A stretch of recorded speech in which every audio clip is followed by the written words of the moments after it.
Hello, welcome to Super Gamekast 2. I'm your host, Bronson Fiore, joined by the always awesome Aaron Reynolds. Bronson, it is fantastic today.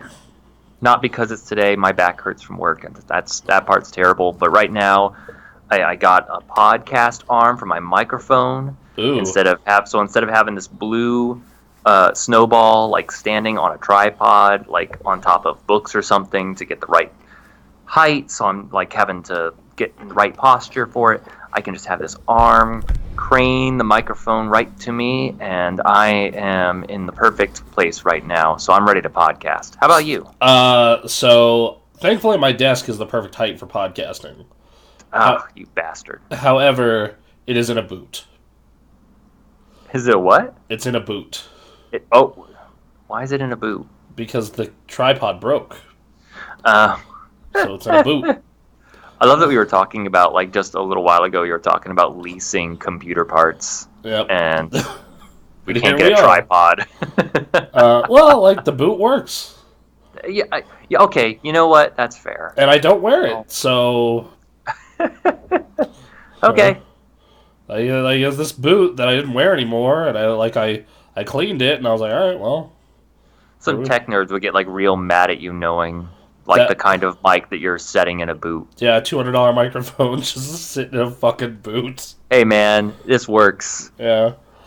The audio quality's still fine.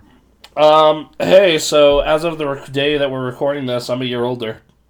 What? I'm 29, bro. Oh my god, what's it like? Kind of fucked to know that, like, my 20s are almost done. Is it, like, causing a problem for you? Not like a problem, but it's just kind of like, I didn't waste them, but those could have gone better. I think, like, 90% of people, I'd like to think there's, like, the majority of people think that. Like, You go in with big dreams, like, and then you come out and it's like, well, real life. like, you go in with big dreams and you come out looking like Rocky at the end of a fight. But we partied all weekend. All right. So where were you partying? California. Oh God. You made the couple hours drive. Spent the 4-hour drive out to SF, the San Franciscos. Is that 4 hours? That is 4 hours, son. Ended up remembering that took 10. No, that's San Diego. Is that San Diego? Yeah. Okay. And even that's 9 if you have the right driver. I see. So, yeah, birthday weekend actually started Friday night. My roommate and I watched that new Breaking Bad movie. If you've watched all the way through that show, you should definitely watch that movie. It is excellent. Cool. That's great. Like, it is heartbreaking and funny and has great action and just, yeah. You know, when you hear that they're going to make more of a series that was considered, like, pretty much good to go and settled, like, you worry that they're going to screw it up somehow. It's like another chance for it to go bad, and I'm happy to hear it continued. Yeah, Breaking Bad was in my... I remember Breaking Bad made me keep my cable subscription. It was so fucking good. That's how good that show was, is literally I was ready to cancel cable a year ahead of time, but it was, no, I want to see Breaking Bad week to week. The second that show ended, I called the cable company being like, we out. The only other show I've heard people talk about with as much reverence as Breaking Bad is The Wire. Really? Okay. People swear by The Wire. Every time it's brought up, someone says, if you haven't watched The Wire, watch The Wire. What are you doing? Okay, noted. Because, Breaking Bad, it was on Netflix. That's how I started watching it. And then I got caught up to the current stuff, and then went on to, I believe that was on AMC? I believe that was an AMC joint. It seems like the kind of highbrow shit that'd be on AMC. Was that part of that first big wave for AMC? Yeah, that was in that Walking Dead, like Breaking Bad explosion of, like, getting them real popular. Right. But yeah, Okay. so that movie was fantastic. Glad to see it continue. It wraps up the last of the loose ends that series had. They've been doing Better Call Saul, which is a spin-off around Saul. So like they've been doing things to keep that universe alive. That's right. Have you seen But any of that? yeah, it's good. It's really good. My girlfriend really likes it, but doesn't like Breaking Bad. Weird. And I think it's just like she doesn't like criminal shit. Because like I tried like I love The Wolf of Wall Street, and I tried to ever watch it, and she's like, I don't like this. You should do a playthrough with her of Grand Theft Auto 4. Yeah, because I love criminal shit. Well, right, but it's a really like interesting. Like this guy comes in, tries to live the straight life, and immediately gets pulled into it, and he's just reluctant about all of it, but he's also really good at it. And... Yeah, like because I'm not gonna lie, if I had the skills and I just got shat wait, on... okay, hang on, not on recording, not on the internet. What are you doing? No, man, I'm just gonna say, if I had the skills and I just got crapped on in life enough, I would. I totally would. I mean, there are criminals out there, and the fact that there are criminals out there means if we had lived life in their shoes, we would too. Absolutely. There is definitely a point where anyone could have become a meth lord. I think that's the kind of the whole point of Breaking Bad. Yeah, like a high school teacher with cancer becomes the meth king of the world. Yep. In fact, that's actually a quote from that show. It's just like, Jesse, you asked me if I was in the money business or the meth business. Neither. I am in the empire business. And I'm just like, ooh! Fucking yeah, Walter! Get it! God. And there's plenty of good guys that are like that, like Tony Stark and shit, but like... Oh, well, yeah, but, like, just seeing the bad guy aspect of it, it's just like, fuck yeah. Like, Yeah. Did we talk about Joker last week? No, I have not watched it yet. Oh, okay. Well, in a very, very good? twisted way, Joker is sort of rides a weird line that sort of realizes that, but also you're like, oh god, I'm a terrible person for like sympathizing. That's how I feel about Thanos. Like that's how I feel about Thanos. Like, people do suck. And if there were less of them, like that. I still stand by the fact that doing it at random is not going to solve that problem. But no, absolutely. But man, I was in California. Like after being in California for 2 days, God. Okay, yeah. So I especially left being like I left California, being like, man, Thanos was extra right.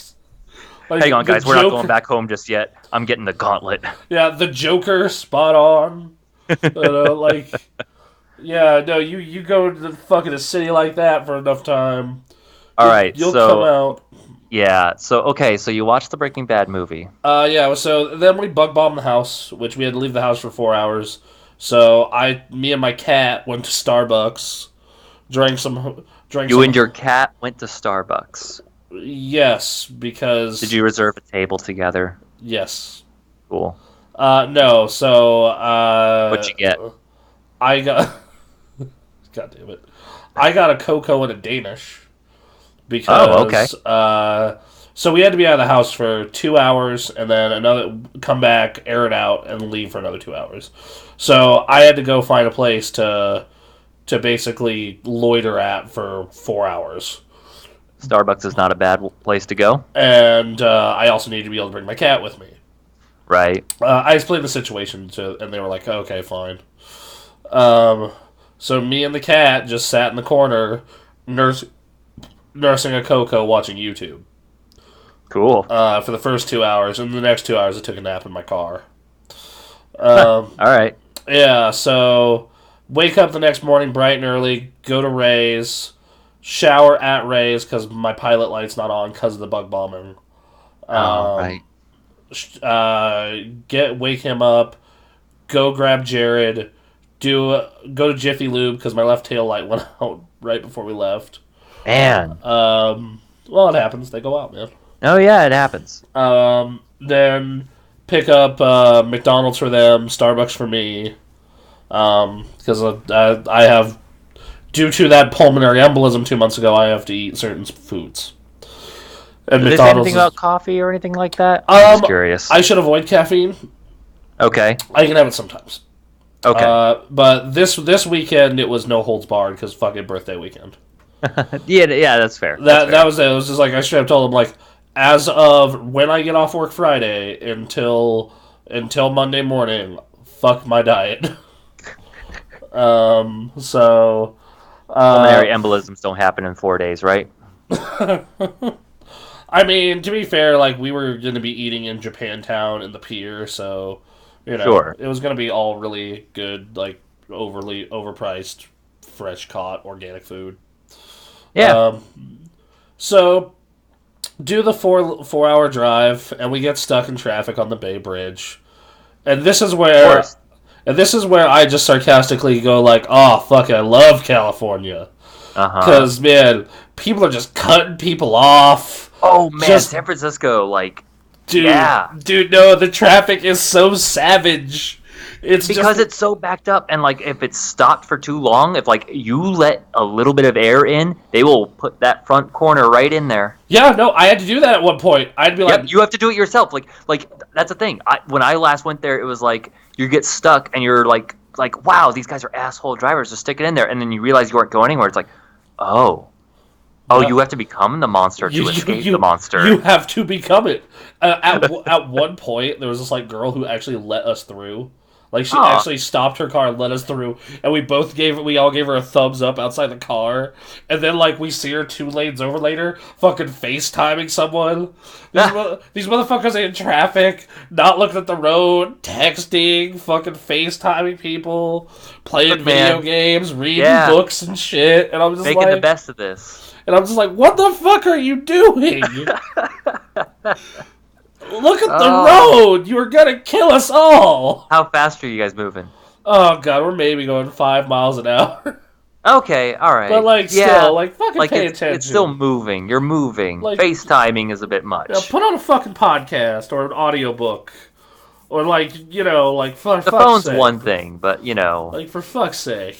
Let's not worry about aiming a camera somewhere, maybe. Yeah, like, Jesus fucking Christ. No stand, nothing. Just fucking holding the phone FaceTime, motherfucker. Wow. So this goes on for a fucking hour of Bay Bridge traffic. An hour, okay. Yeah, we all just, once again, just asshole drivers. We had to become the monster at some point. Yep. Like, just a real fucking nightmare. In every possible way. This is Friday or Saturday. This is Saturday morning / early afternoon. Yeah. So we're fucking just ooh. And then I accidentally take the wrong turn, so we have to cut through downtown San Francisco to go to Japan. Oh no. That actually wasn't that bad. Okay. Did you have any women like cast? Do you have there was a woman casting hexes at people? Did you get any of that? No. Okay, well that's why. We actually, because we were primarily at 2 tourist spots, we did not get any of the crazy hobo feces San Francisco. Okay. We were at Japantown, which is pristine at all times. Yeah. And then the pier, which, okay, we saw like a couple of hobos, but like, it happens. Yeah. I mean, that city has so many of them, right? Like, unfortunately, that problem is not getting any better. Yeah, so it's like, and like most hobos don't hang out near the pier because it's cold. Sure. So I went to the pier and checked out Pier 39, the aquarium, and oh no, I should rewind that. So we go to the Japantown Mall area place, and Jarrett, we check in, we see the price of parking. It's at minimum going to be $10, and more likely up to $30 for the day. For the day, okay. Yeah. Which is still fucking expensive, especially if you're coming from Reno. Sure, I guess I'm desensitized. How much is parking in Seattle for one day? At the cheapest garage you can think of. Well, so that's the thing, is that I've been here for a while, so the cheapest spot I can think of is if you go to the college parking lot, you can park for $5. Okay. But like other places, it's like, yeah, you can go up to $45. Yeah, 55, that's up there. So yeah, okay. if you don't know your spots, you get screwed. But if you do, well, Japantown is one of the cheaper garages too. Because I've been in San Francisco, and literally one garage we went to at one point, it was like $70 for the day. Yeah. We're like, fuck that noise. Yeah, San Francisco is more expensive than Seattle, in general. So yeah, and Seattle's already absurdly expensive. Yeah, exactly. So I understand. Yeah, it's expensive coming from Reno, but so yeah, where parking is free if you get it validated. Sure. Yeah, which this is what it requires to get it validated. Go to Pisano's and buy one slice of pizza. There you go. That's the cheapest way to do it. You spend like $3. You have a good piece of pizza, and you get your parking validated. Well, again, like I'm going to call back to last week when I visited Reno. I was blown away at an entire city block that was just parking. That's all it was. Like it's just not a big deal there. Well, it's just like Los Angeles. Like Los Angeles, you will never have trouble parking. Like, granted, they have found the thing about parking in Los Angeles though is they charge for it, but you'll never have trouble finding it. Yeah. Sure. Yeah. Because they're so just spread out and urban. Like, the only times we had trouble parking is when we were looking to get, like, super, super close. If you were willing to walk half a mile or more, like, man, you will never have trouble parking in that city ever. Right. You know. And even then, the parking's cheap. $15 for a day. Right. Exactly. It's so spread out. Like, this is what happens when you build these cities on these fucking islands. Which, like, Seattle's not an island because they can spread out north or south. But, well, sure, but it's a pretty condensed city. Yeah. And the thing is, then, like, LA's like you have to drive everywhere. Yeah. Is the catch? It's not like it's not really necessarily a city that you can just walk around. These are both cursed solutions. Right. Look, here's the answer, everyone. As much as you don't want to hear it. One place was not meant to hold more than like 300,000 people. It's just not. It's just not. They're trying to figure out different solutions, and some people will swear by those solutions, but let me tell you, man. They swear by those solutions, that everyone who lives there complains about them. Yep. Yeah. One of my personal ones is actually I've been reading up on your lovely city because moving. Yes. And like everyone's bitching about how the city council doesn't actually live in city limits. Oh yeah. Yeah. And I'm like, you know what? That's a fair point. No, it is. That's a totally fair point. Fuck you. And then, like, what's been a crazy thing is, like, people have been saying, like, the city council doesn't listen. And I remember reading a comment on the Seattle subreddit saying, like, well, have you seen the people that go to talk to city council? And you go and look, and there are just people that are screaming about stuff that does not necessarily matter. Oh, no. Or it's just, like, completely out of left field. And it's like, oh, this is one of the crazy-ass people. Right, but then, like, there are plenty of people who are just, like, complaining about, like, hey, there's garbage and hobos everywhere. Yep. And our police... No, like, there's totally real concerns that are getting shafted, too. Yeah, like, the police aren't allowed to do their jobs and shit. The police, they're having trouble getting staffed. Yeah, well, because, like... Well, yeah, that's a cyclical thing, though, because, like... Oh, yeah, of course. Yeah, if you don't, like... let the cops do their job, people won't want to be cops. And then you don't have enough cops to go do the job, so it seems like the cops suck.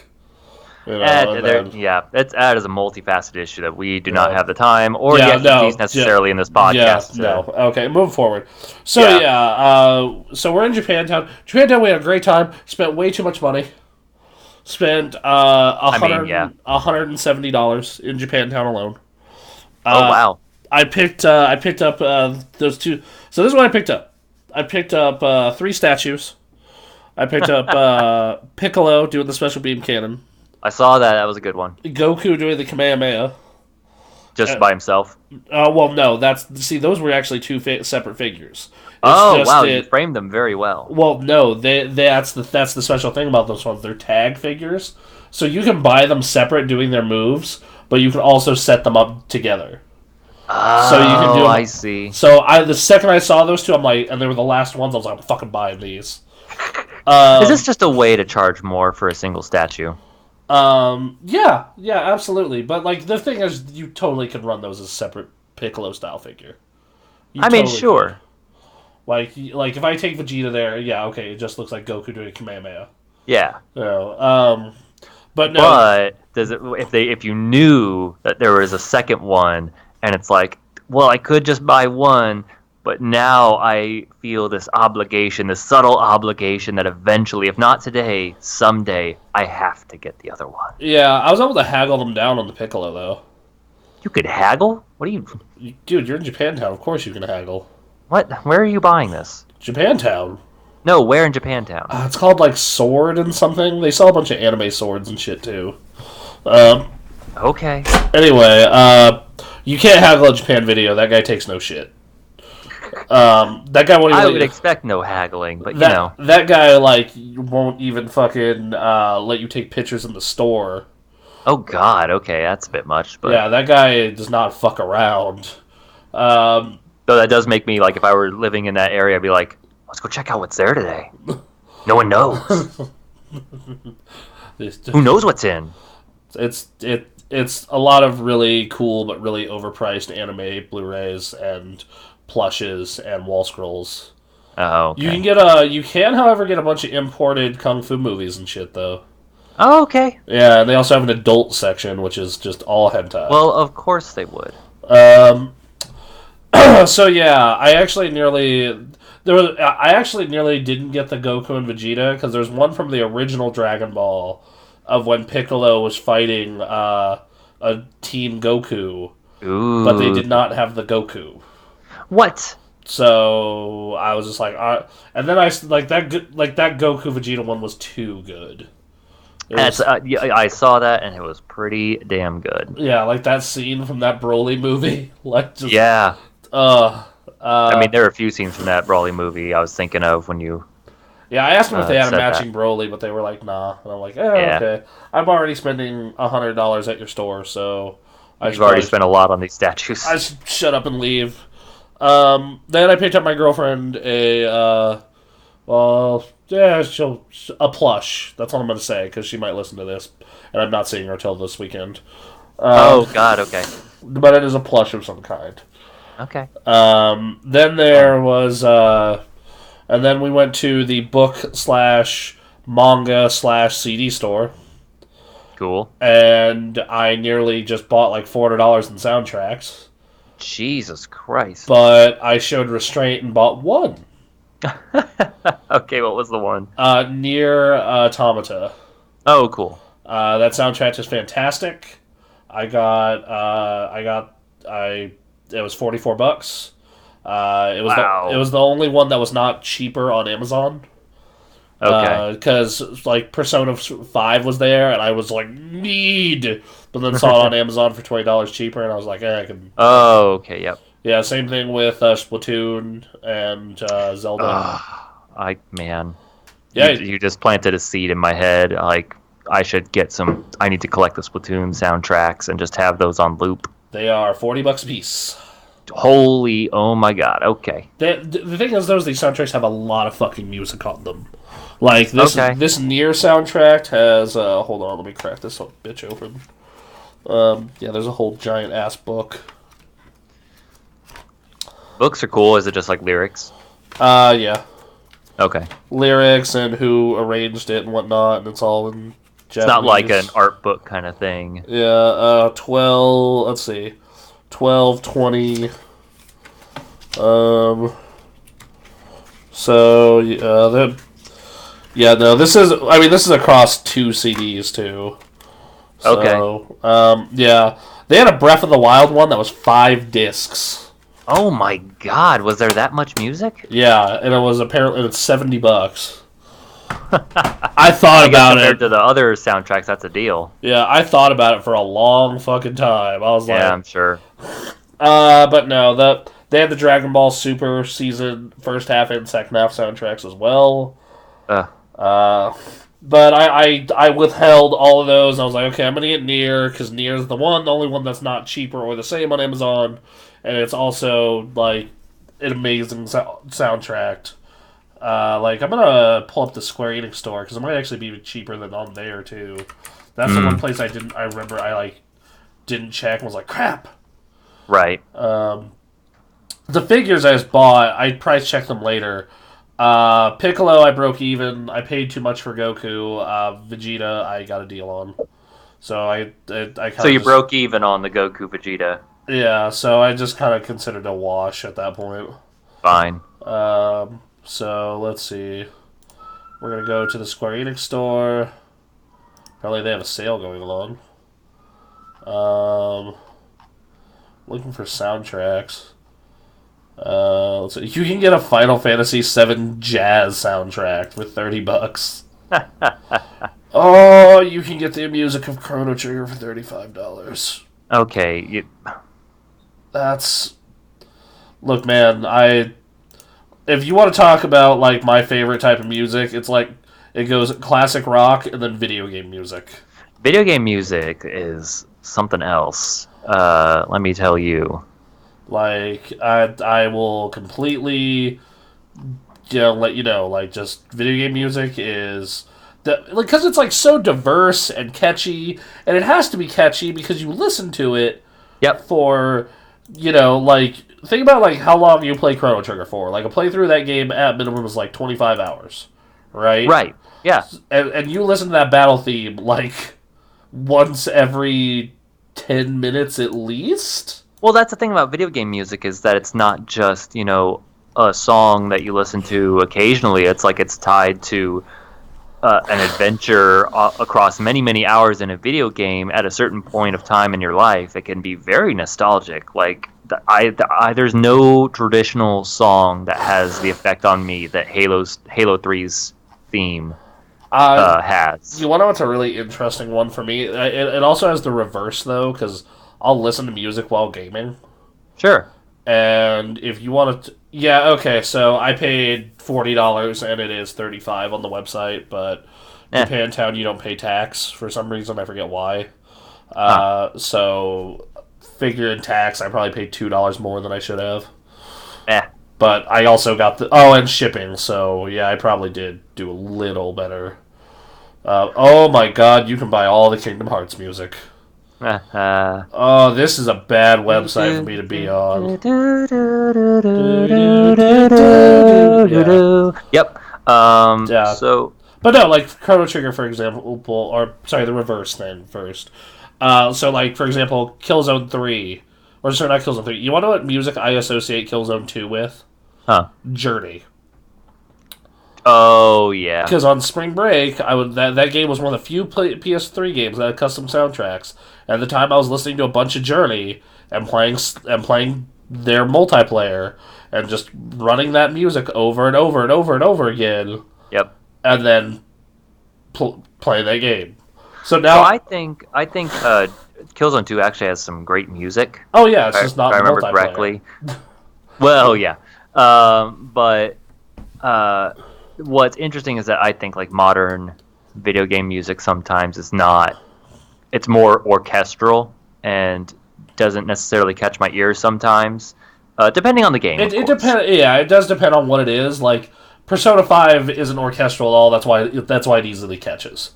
Right. Like it's like, oh, this is some weird pop J-rock English fucking fever dream going on here. Nier was a really unique, weird thing. That's why that one really took off. But I couldn't tell. I only recognize one song from the last Halo game. Couldn't tell you any others. Halo 4, I recognize like 2. Yeah. It's the one where you pilot the jet, because that mission is super memorable and the soundtrack for it is awesome. Like I downloaded it immediately after I played it. Sometimes the songs are tied to like just the game itself, and if the game's bad, sometimes the music doesn't survive. Yeah, that's an unfortunate side effect. Yeah. Like Destiny, for example, there are like a handful of tracks I remember, but for the most part, like to me, it's just like I couldn't tell you about the music. Like same with Call of Duty, I couldn't tell you about the music of Call of Duty. I can tell you about some of the music in Dragon Ball, but primarily not really, because after like 40 hours of it, I'm like, okay, I'm just going to turn my own thing on in training mode. Yeah. So, yeah. Anyway, back to Video game music is fantastic. Yeah, it's great. I played just one last bit is that I started messing around with some music over the weekend, and I realized, like, as I was making, it's like, oh man, this is like a few steps away from the Street Fighter 4 theme. Okay. And I was like, yes. All right, yeah, you know what, that's a very good thing to be. Indestructible. Yep, You can actually buy the Persona 4 soundtrack and Persona 5 for like $40 each. The Persona 4 soundtrack is a hell of a soundtrack. Oh, yes it is. And you can also get Golden for like 20. Those extra tracks. And then you can... Oh, lordy. That's right. America never got this bullshit. I was really fucking mad about this when this happened. You can import it for $200, even though it only sells for like way less. So what it is for Persona's 20th anniversary, because Persona's way bigger in Japan. They have Persona concerts. Oh yeah, I believe that. So in America, we got a collector's edition that was nice. We got this tiny art book. We got a little Morgana plush, a bag from the high school, and a special case and whatnot, and the bass soundtrack, I believe it was. Okay. What Japan got was all that shit, plus the full soundtracks are 1 through 5. Ooh. And a way bigger, better art book. Of course. And I get why, because like that's where that game's audience is, but it doesn't mean I'm not salty about it. Well, of course. There's always going to be some of us. Yeah. Left out in the cold. Like... Unless you cough up what earnings you've gained. Yeah, just I get it, Sega. I'm a weeb. Don't punish me for it. Fucking weeb bias ass shit. They want you to visit. Oh, God. They want me to visit Japantown or just Japan? Japan. Yeah, so... But no, I remember, because I remember when they announced this before all the American stuff was out. I was like, oh shit, if that's the America Collector's Edition, I will happily pay the $130 for that shit. Right. Instead, they put out this like $80 one, which, man, if I didn't open it, it'd be worth $300 now. What else did we get in that thing? Yeah, okay, so we got the CD, Morgana, bag, hardcover art book, metal case. Yeah, I would have happily given the bag and the plush up for all those soundtracks. Yeah. Yeah, I get it. Oh, well, anyway, so I resisted buying a bunch of fucking music. And we goaded Jared into spending a bunch of... So, the entire weekend, we're all goading each other to spend money. Oh, God, you guys are terrible. We're all like, oh, no, dude, you should get those CDs. No, dude, you should get those statues. Like, to Ray, hey Ray, you should definitely get those Pokemon cards. Oh, God. What? He's just obligated because he's got them on his arm. Yeah. It's like, you're a bad fan if you don't get these Pokemon cards. Well... You have to walk out of the store with something Pokemon. That's half of the game for this trip. Is just like... Ray and I in particular are the people who are like... You know, we want the greater good to eventually win, but occasionally the world needs to burn. Think, yeah. Not often, not all the time, but every now and then it can be fun. Yeah. I have no further thoughts to add to that. So tell me more about how things burned in particular on this trip. So once again, this first half of the trip, other than the stupid amount of money spent, great time. So at this point, we then go to grab food because we're starving. We have some curry, and I forgot Japanese curry is really different from Indian curry. Like the fact that it has potatoes in it, for one.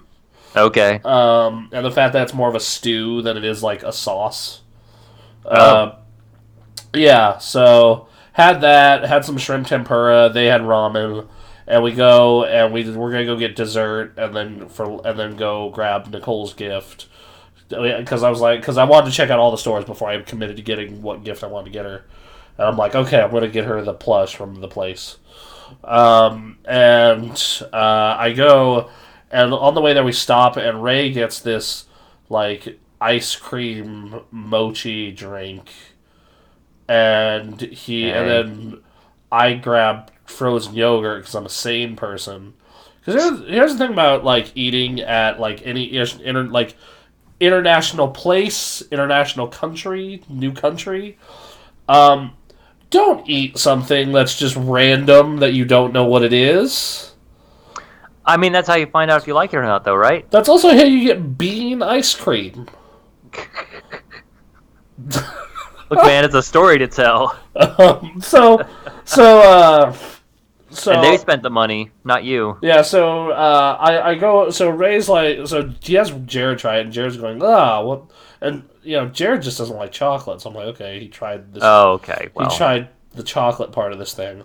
That chocolate part of that thing was not all chocolate. Okay. Because at first I tried, I'm like, oh, that's really sweet and nice. I'm like, oh! All right, what is this?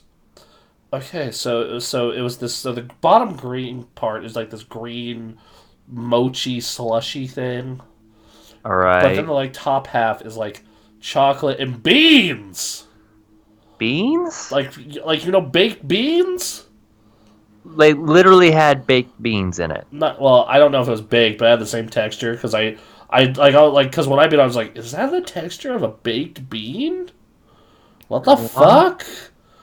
And, what? And then whipped cream. So it's like chocolate and beans and this weird mochi slushy that is very muted in taste, in my opinion. Did he just order it based on the name and then just through whatever it was, through caution to the wind and said whatever it is, it is? I don't know what his mindset was. We didn't ask. We were too busy talking about some of Ray's personal drama. Oh, great. All right. So after that, I'm like, oh god, I need anything else. And I go and I get my frozen yogurt. I get chocolate frozen yogurt. And, alright, I'm going to lay something down for you all. You want to know a good combo. You get frozen yogurt and you put either Captain Crunch or Fruity Pebbles on it. They had that there, and I'm like, I got to try this. I need to try this. Okay. I tried, and it was delicious. It was every bit as good as I hoped, if not better. Nice. So yeah, anyway, that happens. Yes. The bean ice cream. Uh-huh. Then we stop by the Kabuki Hotel, use the restroom, because that's also where we're parked, because, like I said, parking's cheap. Yep. And then we decide, okay, let's get down to the pier. I pay for the lift down to the pier, super cheap, fucking $9, bro. Hell yeah. Tipped the guy $2. He was funny. He enjoyed our conversation about how Reno's turning into a giant, horrible tech hub, like this place. Mm-hmm. It's man, when you look at these places from afar, they seem amazing. Yep. And then you see the transformation. You're like, oh no, the grass is not in fact greener. It's very funny hearing you talk about moving to Seattle. I'm like, yeah, I'm planning to move how far is Everett? That's like 30 miles, right? I don't know how many miles. It's less than an hour drive. That's like a 45-minute drive. Yeah, it's not bad. That's like Carson to Reno, bro. No, I know. It's not bad. You're right. I'll live in Seattle's Carson. When you live outside of the city enough that the negatives don't necessarily affect you too much, but you're close enough to enjoy the positives of it, that is a good sweet spot. And that is what I am trying to achieve. Yeah. That is the dream. That's a good call. And if we can get this going while at the same time, all the better. Yeah, right. So we go down to the pier and see hobos. Talk to our Lyft driver about how Google is coming in, which caused the rents to even go up further. Yep.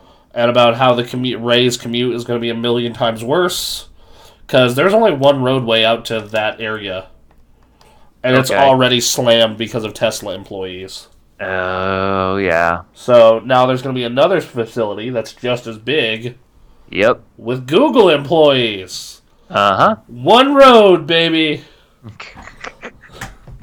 We planned this shit great, didn't we? They're gonna have to build more roads. Had 6 years to plan this shit. Yep. All right. It's Reno. They weren't expecting this. They were. They courted the. We had a big fucking sign downtown for 6 years that says "Welcome Tesla." Really? Yeah. Okay. Well, we knew. You just saw the money and said, "All right, we'll sit here and take that money." Yeah, we'll fucking. God. All right. So, we take the lift down, and we're in California, and we're at the pier in California at San Francisco, and we note all the weird shit about California, like God damn it, people are rude as hell here. Sure. Just bumping into us and shit and whatnot. Yeah. And we check out the whole pier. We go to this weapon shop. I nearly bought Frostmourne. Ooh. It was just a little too much. Like, it was just like, it would have been like, yeah, that's the rest of my savings. I can't do this. Oh, okay. I was going to say. I can't justify this. That's something that I imagine when you get a high enough salary, that's going to be in your house someday. Yeah, like that just... I want to buy the official one that Blizzard put out, though, that has a stand that's like a glacier that lights up. Oh, sure. And those are so expensive. But I want one. Yeah. Well, don't buy it right now for many reasons. Yeah, but we'll get to that later. Let's decimate my savings account, why don't we? So we try a bunch of food on the pier. We try these little mini donuts. We try the best sugar cookie I've ever fucking had. Cool. Ray feeds one of his sugar cookies to a hobo. All right. We check out the Ferris wheel. You're talking about the homeless people, like, oh, he threw a donut at him. Feed the hobos. He handed it to him. Okay, all right. Went up to the aquarium where Jared bought a giant squid plush, and I do mean giant. Okay. Like, this thing is like the size of like a normal man's torso. Oh wow! All right. He bought that to carry around. Yeah. Attempted to go to a restaurant for clam chowder and a bread bowl. The line was absolutely absurd. Yeah. So then we ended up eating at the Hard Rock. Okay, sure. Found out the Hard Rock, even though it's a chain, does not have the same menu everywhere. Oh. So Ray and I were horribly disappointed. Oh, really? You'd think they'd have some like staples that you could rely on. Well, so Ray and I have a very specific. So in South Lake Tahoe, the Hard Rock has this mac and cheese. It is the best mac and cheese I've ever had.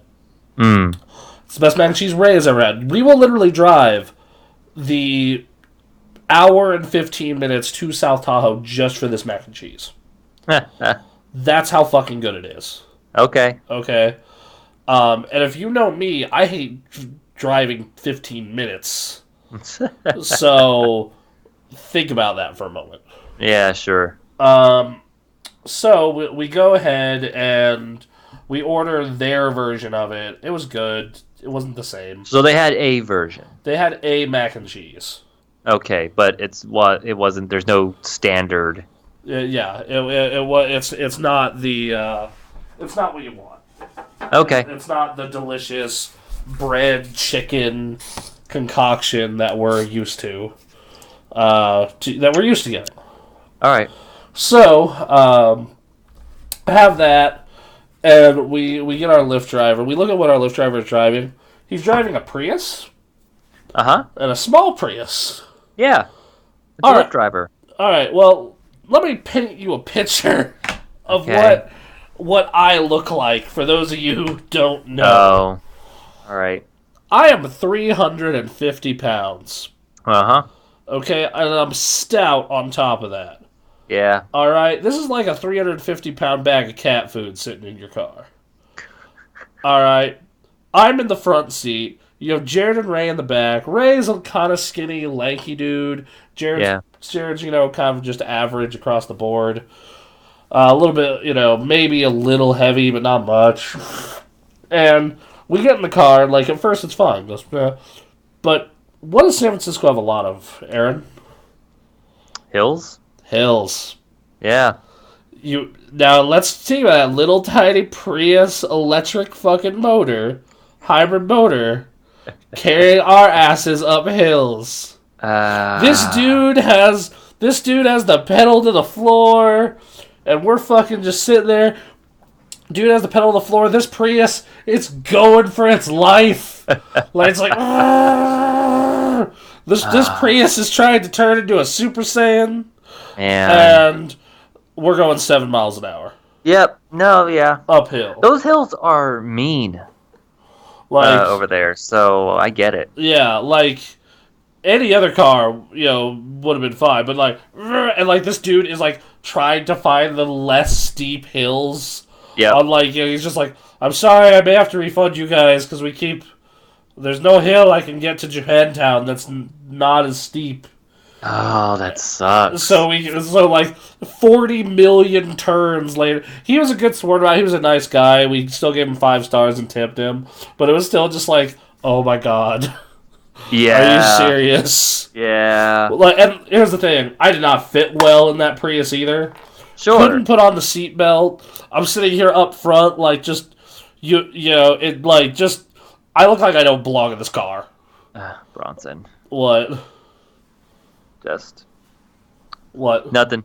You should maybe consider getting to a place where you can sit in a Prius if you can.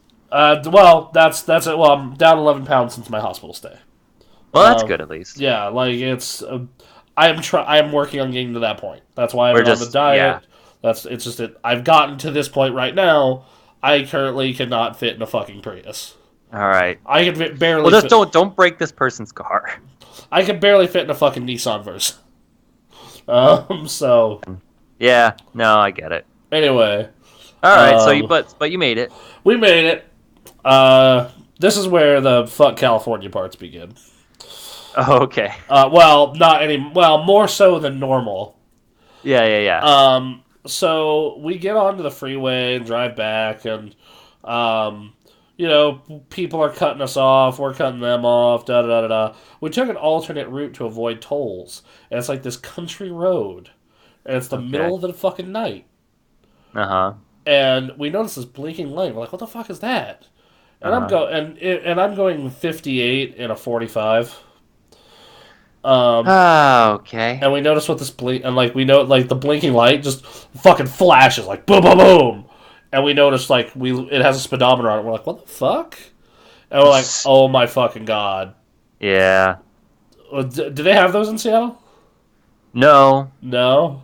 Or at least like at least I've never bothered because like I just drive the speed limit. But okay, well, anyway. I'm not looking out for that stuff, man. But yeah, okay. Yeah, so we're like, okay, well, I may be getting a speeding ticket in the mail. They may just be used that as proof. I don't know. Wait. So was it like? Well, I was expecting like a car. The way I was hearing No. Was it like a camera flash? Yeah, it was like a camera flash. And it happened like behind you. It happened in front of us.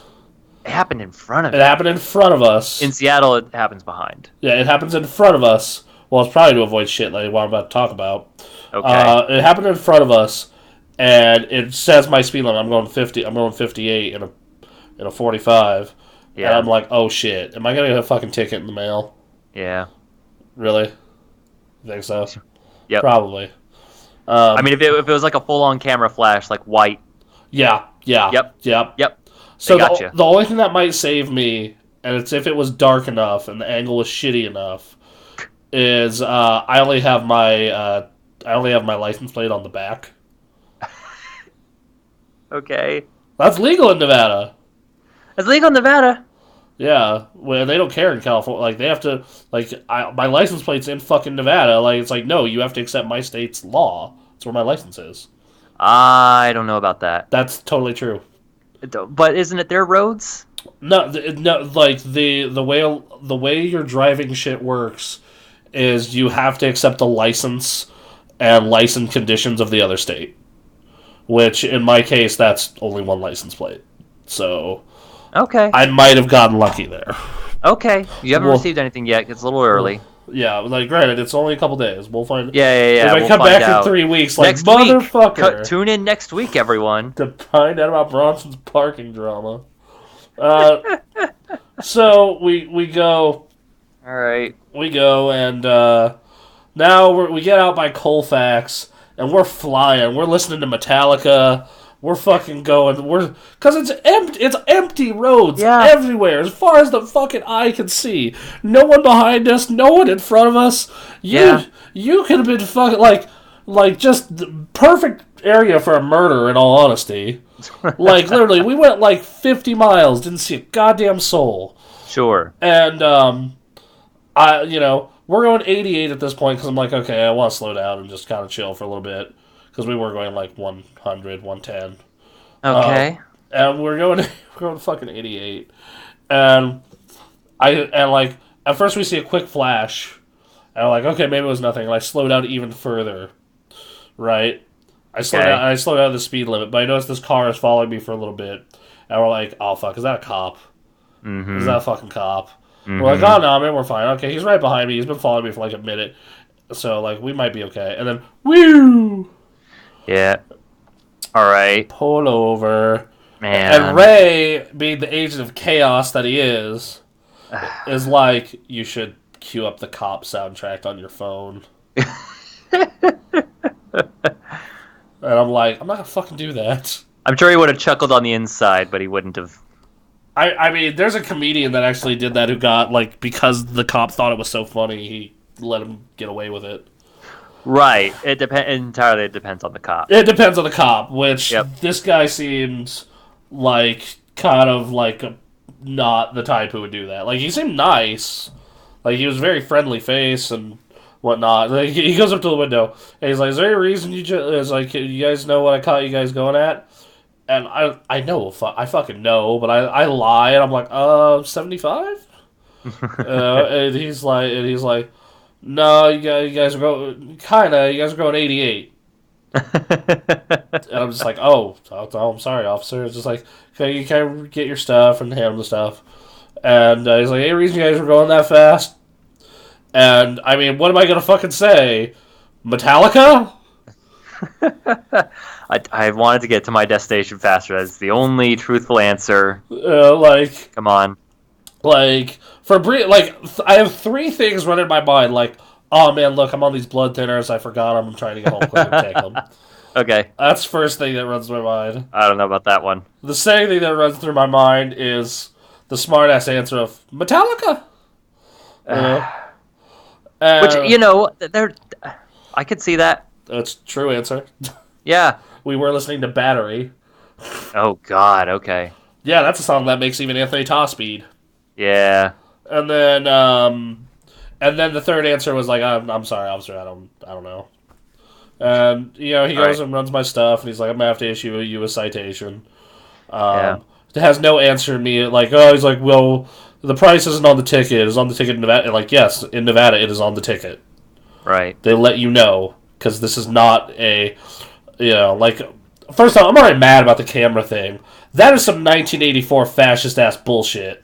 That is some Big Brother law enforcement if I've ever fucking seen it. Fascist fucking ass California. Yeah. Don't speed! It's a fucking empty dirt road! Who knows what's going on? I don't know. I don't live in that place. Who knows what's going on out there? It's dark, right? It is dark. But there are no other fucking cars on the road. That's fair. That part's fair. But and still, don't fucking, at least have a cop, hire some cop to do it. Don't fucking have your kid, It sounds like the camera was assisting the cop. No, that was a different thing. Oh, you're talking about the other camera. Yeah, don't have your fucking camera do it, or at least have a cop, at least have this, this guy have a cop attached to it. Not a fucking camera with a flash, you bitches. Fucking goddamn it. Oh, you're just mad 'cause you got caught. Yeah, no, that one actually does bother me. I fucking hate that shit. The red light cameras. There's look, if a cop gets you, that's one thing. That is a skill. This is literally this. I know it is legally not entrapment. This shit is entrapment. You sound like a pitcher that's mad that the computer has taken over for judging pitches rather than the umpire. Because then you can work with the catcher to mask like, oh, that was in the strike zone, and then maybe they'll call it strike, and you're like, that's a human part of the game. That's actually a good. The pitchers have a point. No, I know. Well, yeah, I don't know. It goes both ways. And then this is the fucking. Oh God, it's gonna happen when the robots enforce all laws, Aaron. You got to make sure you get the right robot in charge. That's the only thing. And right now we have Zuckerberg and like Elon Musk that are working on the robots. Oh, that's which is a terrifying thought. I don't know. I can kind of get behind Elon Musk a little bit because like Elon Musk is a roll of the dice, I think. Yeah, like you're either gonna get like pristine utopia or you're just gonna get Terminator. There is no in between. Zuckerberg, you're getting 1984. Yes. Yeah, Zuckerberg, you're 100% Zuckerberg's bad. 1984. There's no way around it. But, like, with Elon Musk, you have a 50-50 shot of, all right, we're getting Utopia or Terminator's happening. Which Elon Musk has said he doesn't trust AI, so if he's not into it, I don't know. Yeah. Well, a lot of people find AI terrifying. Like, and the concept is fucking terrifying. Like the thing is, like, if you can get AI right, then it works. But the problem is, it's super hard to get the AI right. It depends on like who's making it and if they're doing it right. And I don't trust a lot of humans to do it right, if any. Yeah. Did I ever tell you about like one of the reasons my girlfriend is afraid of all the like shit that I love when it comes to like I've already you know my stance on this, like. I want to be a cyborg as soon as possible. Right. You know, like, I make me Robot Man. Yeah. And she's afraid of all that shit, all the AI stuff. Like, I want Super Siri. Sure. I want, like, Siri that is, like, Tom's assistant from Toonami. You know? Oh, okay. Like, that level of, like...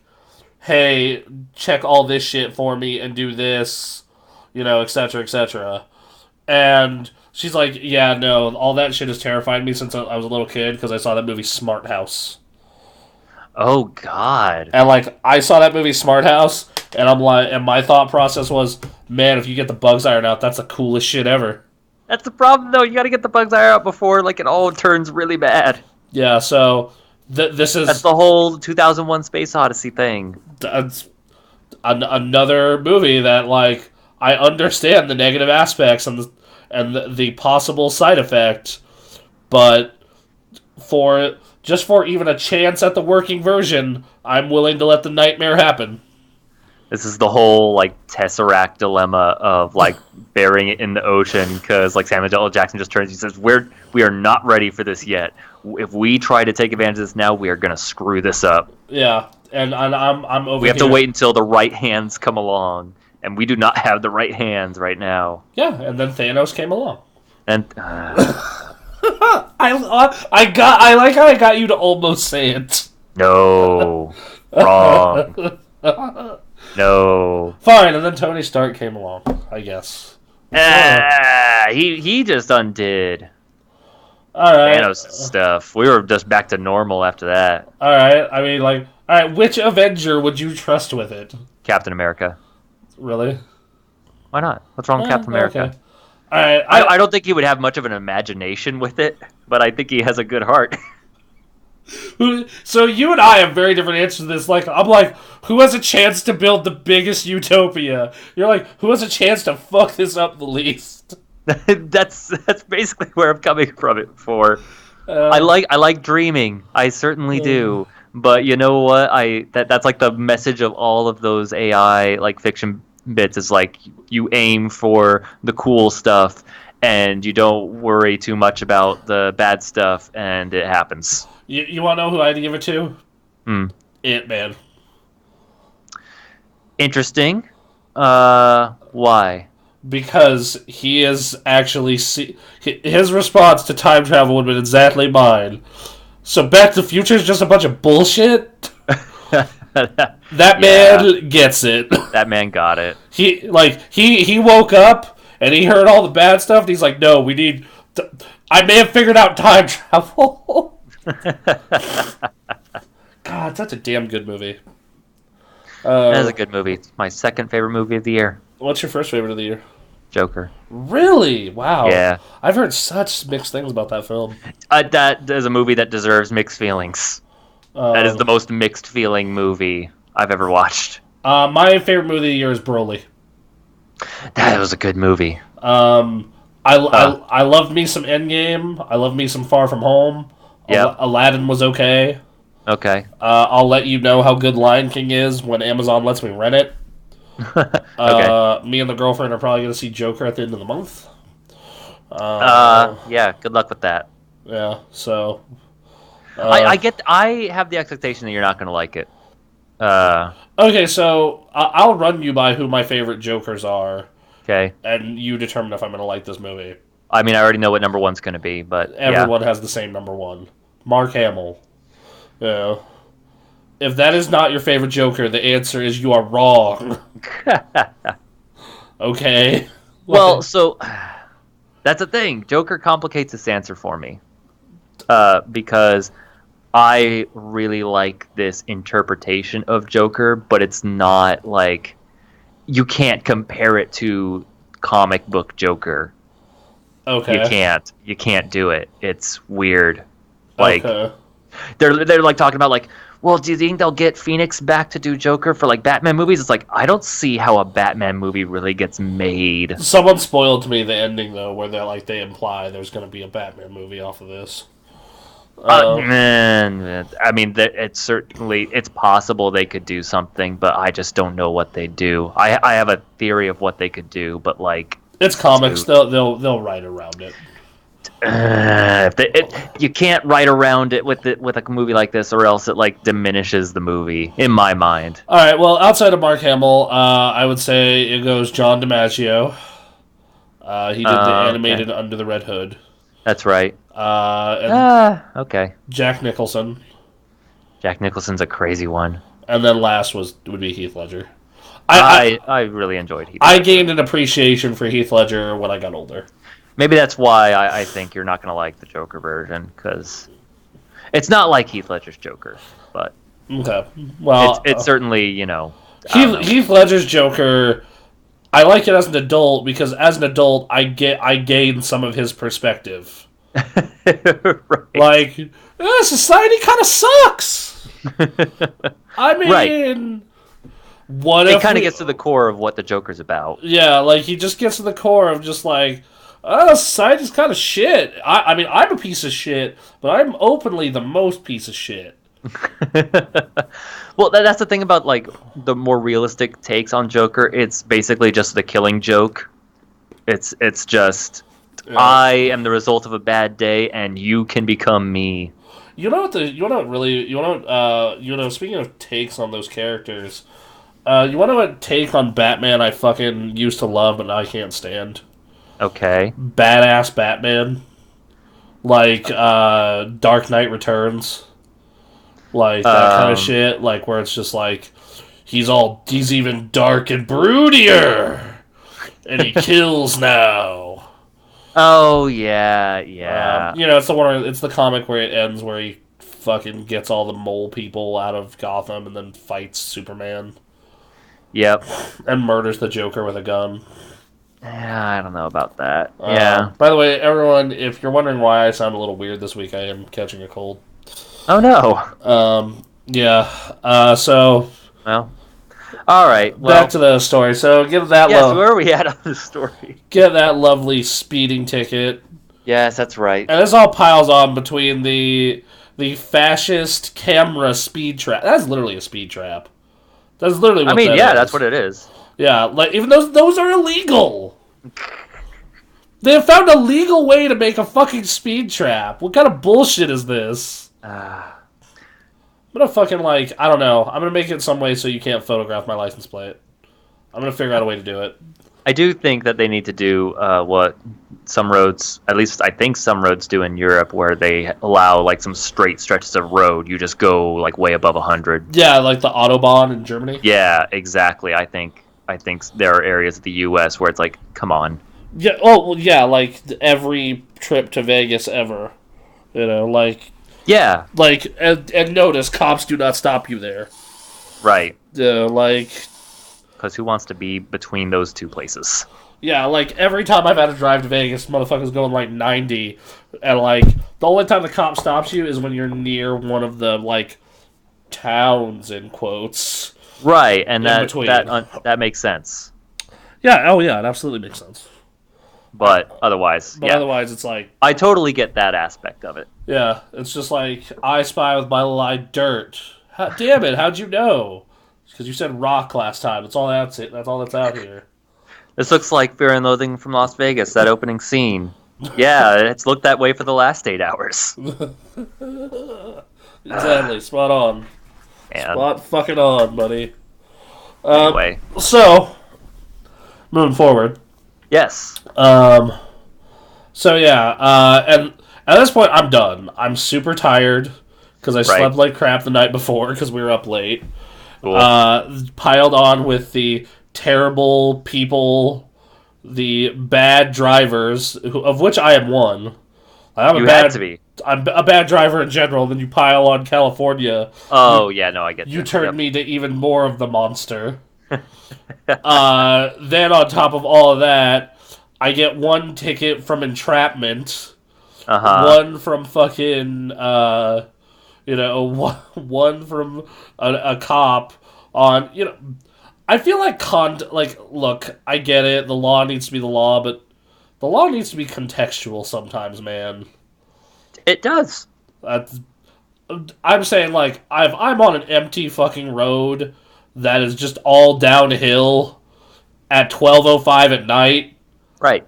Just give me a pass, homie. The law needs to account for stuff like that. Yeah. Unfortunately, that is not the way the law is. Yeah. But, man, they need to work on that. Yeah, because it's just as soon as they get some of these bigger issues figured out, too. Yeah, because it's just like, who am I harming? Other than my engine. Yeah. Right, like if you're going straight and there's no living thing out there in this desert. Yeah, in this case, in these mountains.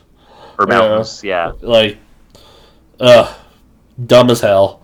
Alright. Get back, drop Ray and everyone off, go back to my house, send Nicole all the birthday pictures and the stuff I picked up, and then wake up the next day, set up the figures, I message you, completely forgot about the podcast. Yeah. Like, shit, I'm sorry, like, if I was doing that podcast, it would have been the equivalent of doing a podcast hungover, basically. Well, yeah, no, that's fine. Yeah, go ahead and, if you needed to take time, absolutely. I worked on, like, music stuff, and I worked on some future projects for Super Gamecast stuff. So I put those figures together, messaged everyone, got back to everyone, and then we had Birthday Party Part 2. Oh, God. Where we all went to Jared's place to play Heroes of the Storm. Okay. But Heroes of the Storm did not happen. Oh. We all played WoW Classic instead. Of course. Because this is what happens, is Jared doesn't have it loaded on his fucking computer yet. Like, he doesn't have the newest update. So we're like, alright, well, I'll play something while we wait. So Anthony's playing Final Fantasy XIV. We're all playing WoW Classic otherwise. And Anthony's like, I'm like, okay, Jared's updated. He's like, oh, it's been done. It's like, okay, fucking let's go. And then Anthony's like, well, let me finish this dungeon in Final Fantasy. We're like, fine. So we all keep playing WoW Classic. Anthony stealth logs on the WoW Classic. And then it's just like, alright, well, this is, I guess, what we're fucking doing for the day. So we play WoW Classic until, from 11:45 to 4:15. Get to, go to Outback Steakhouse, have dinner. All right. I have the filet mignon. Everyone else has a prime rib. Here's the thing. Everyone's like, the prime rib is bigger, the prime rib is bigger. Sure. Alright, let me break something down for you, though. the prime rib has a lot of fat in it, bro, and a lot of it you don't eat or eat very little of. Yep. The filet mignon is all good meat. Yep. You know? Some people like that fat. Some people do. Ray likes it. I don't. I don't get that. Yeah, like, I don't. Pay the extra $3, get the fucking filet. You will be more satisfied, I'm telling you. I think it's that spicy food thing again. Like, some people just really enjoy that to the point of getting the meat item with less meat in it. Yeah, I know it has more meat. I know it has more meat, but like I just think being able to not worry about fat and all that meat in the filet mignon. Right. When you order a steak, if you get any steak type, what do you get? I mean, I'm getting the filet mignon if I can. Yeah, exactly. Yeah. So, and the price difference is like $3-4. Right. It's like, come on, bro. Yep. Like, get it together. Get the filet mignon. If you're really that hungry, have them wrap it in bacon. If they're offering country fried steak, I'll get that. That's cube steak. But, I mean, yeah, that's fine. I don't consider that the same thing as, like, a steak, though. Yeah, no, I know. I just thought I'd bring good. that up because that popped in my head, and man, I could go for a country fried steak. I'm so mad that they don't have that here anymore. What? Like, at the old deal we used to get. Yeah. Okay, so for those of you who don't know, there's a casino restaurant in Reno called Cafe Milano. They used to have a deal where everything on the breakfast menu was $8, except the New York steak, it was $9. That is now $10, Okay. and it doesn't include either of the steaks, New York or country. Wow. They also class that place up a lot. It's not dark and dingy and shady anymore. So they're trying to be new Reno, is what I'm hearing. Yes, and they're failing because no one wants to go there now. No one wants to. Panda and I went there for a meal like a year ago when that shit started, and the food was way worse. And we were like, all right, cool. Not coming here ever again. And I'm not. Like, now that steak deal, like, I'm never going there again. Like, I'm going to go to the Gold and Silver, because if I'm going to pay that much for a country fried steak, theirs is way better. Yeah. Well, I mean, you should just go to the Gold and Silver anyway. Yeah, fuck yeah. Get drunk, go to the Gold and Silver. I like that idea. Go to Gold and Silver, get drunk. Yeah. Yeah, well, then you're already there. All right. I feel like that's how Awful stays in business. Yeah, right. Anyway. Oh, Lord. So, and then we go, we have our steaks. It's a great time. Then we decide to go to Games Galore because there's this new version of Yu-Gi-Oh! Out.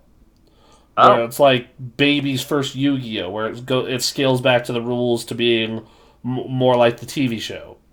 Like, there's no synchros, there's no Excel. It's just monster, magic, trap, effect monster. Okay. And instead of 5 field spots, there's 6. Or sorry, yeah. Instead of 5 each, there's 3 each. Sorry. Oh, okay. Just a real quick disclaimer. I believe you have a history with Yu-Gi-Oh games. Yeah, so I used to be a tournament Yu-Gi-Oh player way, way, way back when I was in middle school. I won a small handful of tournaments in my local area with a Yada deck. But then the ban list came out, and I was like, wow, I hate this, because now I have to fucking rework an entire deck, and I'm in middle school, so I don't exactly have the money to go pay to replace half a fucking deck here. Yep. So that was shitty and annoying. And that's when I quit. Like, I was like, dude, I don't have money to go replace. At the time, it was like half my deck and my entire deck's main strategy.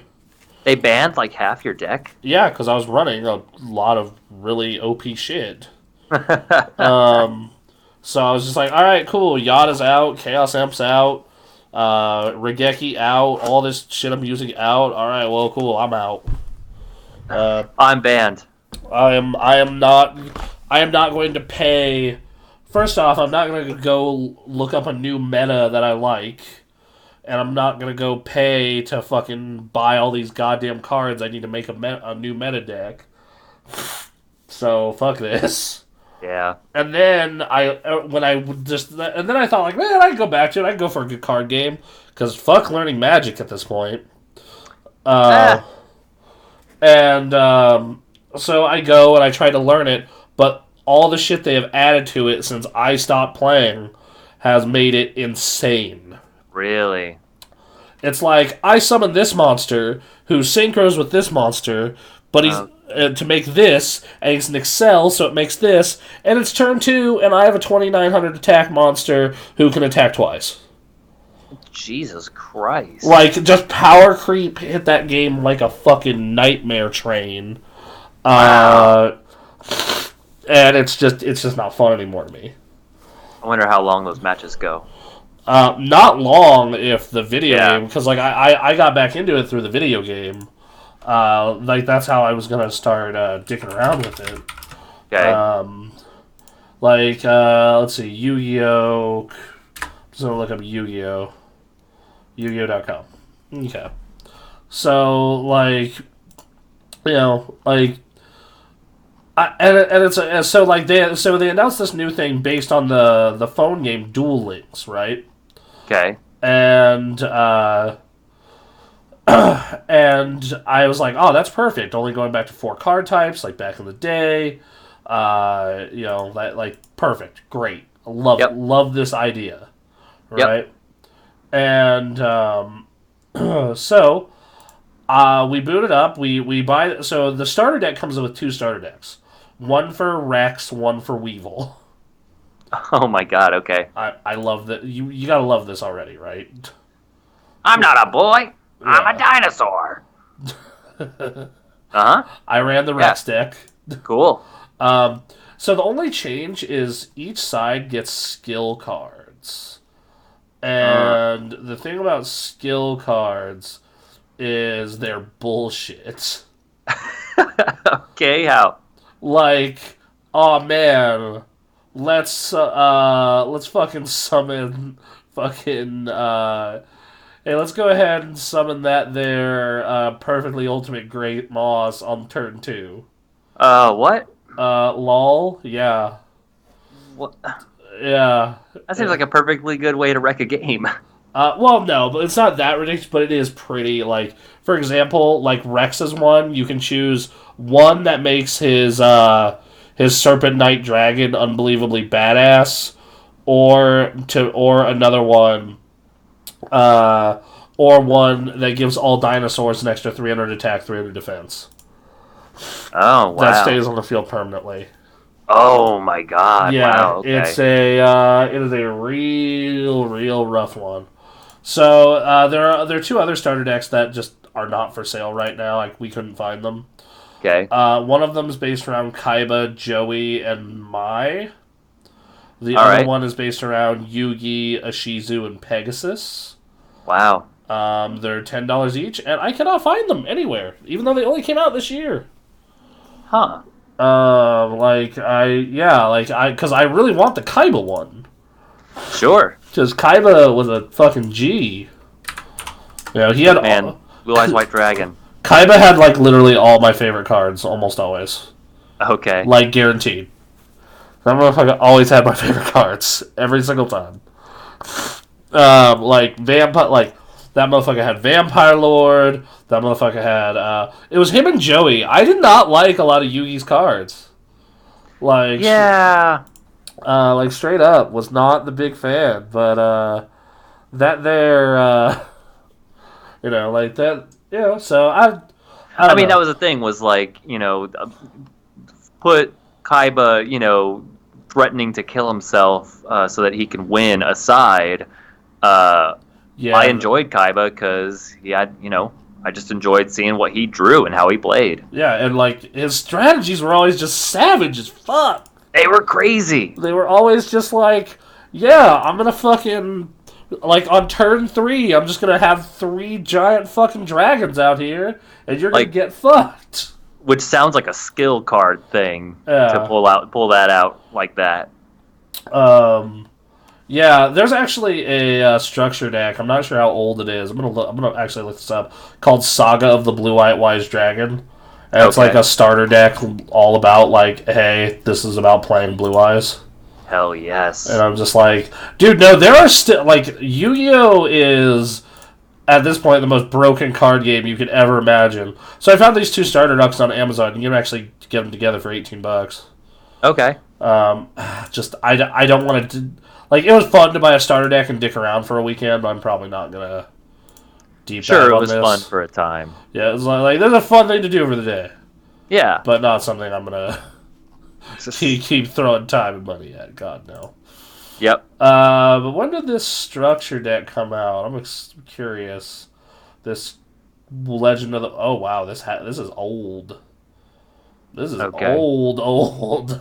This is from 2013. Jesus. Jesus Christ.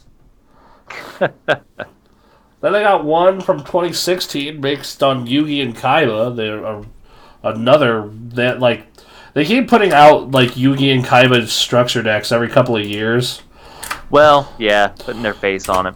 Yeah, because like even though the series has had like 4 other series since then, that's still the one that's most popular. Right. Yep. Like, No, that's the thing. That's still the one where everyone's like, what? Lol. When the movie came out and the movie, it was what it was, but then when it moved on and then went to a new protagonist, it was like, okay, Yeah, whatever. whatever. Apparently there's this thing called like the Kaiba box. And it's his structure deck, his new one. It's his new structure deck. It's a second Blue Eyes and 6 packs. Wow. For $20.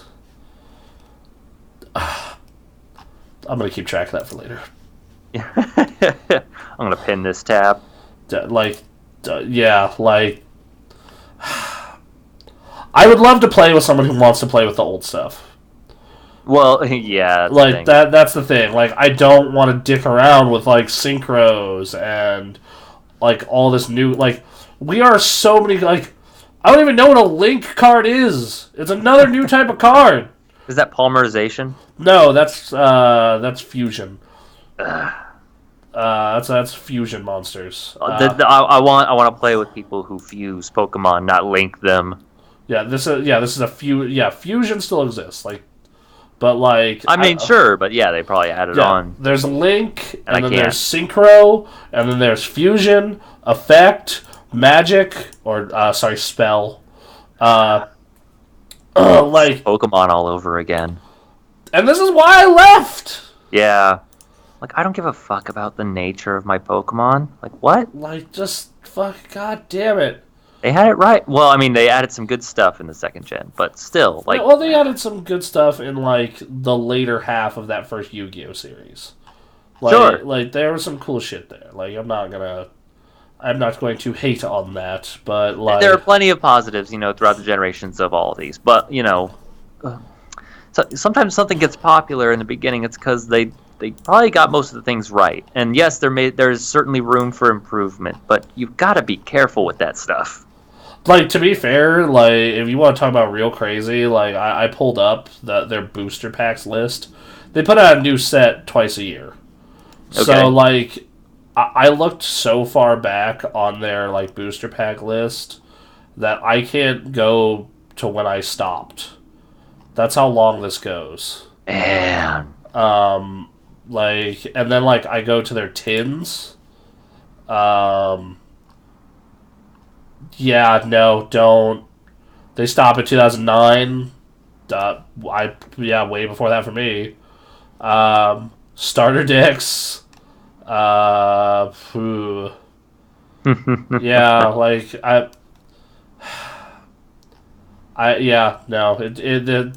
So I want to know what the difference between a structure and a starter deck is.